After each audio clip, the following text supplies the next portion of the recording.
Now we're going to learn about how to actually build these proxies, how to build these upgradable smart contracts. And to do this, we first need to learn about this delegate call function. And it's going to be really similar to the call function, which we learned much earlier. If you haven't seen that, be sure to go back to our hard hat NFTs. We have a sub lesson in there about EVM opcodes, encoding, and calling, and we'll give you all the context for delegate call. Like I said in the explainer, it's very similar to call. However, the way that I think about it is one contract says, oh, I really like your function. I'm going to borrow it myself. And we're going to be looking at Solidity by example. I'll leave a description in the GitHub, and all of the code for this will be in the GitHub associated with this lesson as well. Now, we have two contracts. We have this contract B that we're going to be deploying on Remix, and it looks like a real minimalistic, real simple contract. We have a couple of storage variables here, and then we have a function that updates our values. We have a function called setVars, and it updates our uint public num. Now, as we learned before, whenever we have some type of contract with storage variables, they get stored in this storage data structure that's indexed starting from 0. Right now, our uint public num is at index 0, our senders at index 1, our values at index 2, etc. Now, we're going to deploy a contract A. And now, this contract is actually going to use the delegate call function. Now in contract A, this is going to look a little bit different, but it's still going to have this setVars functions, except it's going to make a delegate call function call to our contract B. The difference here is we're doing contract.delegatecall. What this call does is something very similar to call. Normally, if we did contract.call on this contract, we would just call this, we would just be calling this function setVars, which would update contract B's storage. But instead, we're saying, hey, call that setVars function and then pass this as an input parameter, but call it in our contract. Call it on contract A. We're kind of borrowing a function for our contract.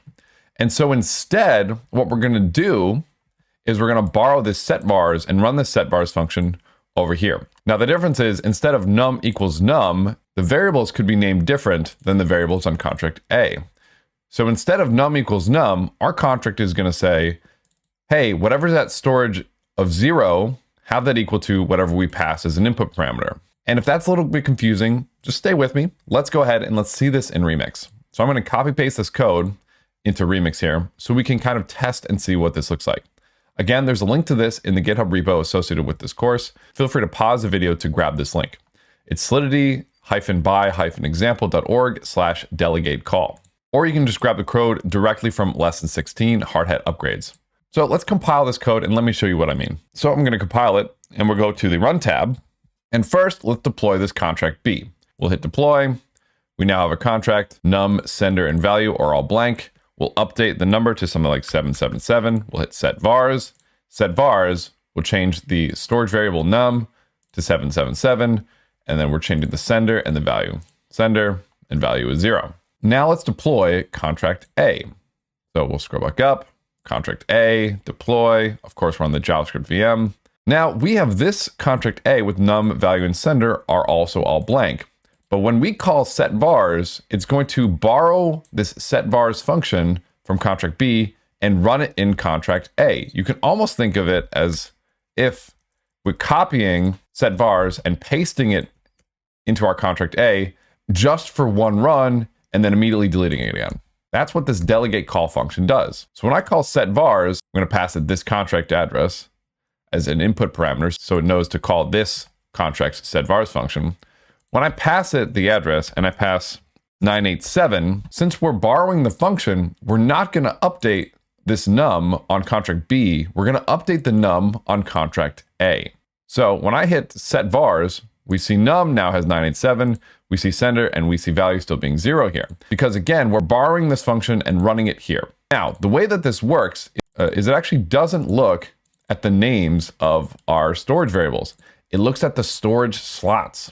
So when we borrow this function using delegate call, so we could have these variables be named anything. Instead of num, we could call this first value. Sender, we could call something else. And then value, we could call woo or whatever you want here. And when we borrow this function using delegate call, instead of us grabbing the actual names of the variables, our contract will swap out these variable names with the storage slot. So it says, oh, okay, well, In contract B, you're accessing the num variable, which is at storage slot 0. So when we borrow set vars in contract A with delegate call, we'll say storage slot 0 is going to equal that underscore num, which for this contract, storage slot 0 is first value. So we'll say first value equals underscore num. Something else is going to be storage slot 2. So it's going to say, okay, storage slot 2. We're going to update storage slot 2 to message.sender. Okay, value here is storage slot 3. So whatever's in storage slot 3 will update with message.value like this. So that's essentially what's going on behind the scenes. So let's go ahead, let's delete those and redeploy them. So we'll deploy contract B, we'll deploy contract A. Right now in B, once again, if we do 1, 2, 3 for set vars, we have 1, 2, 3.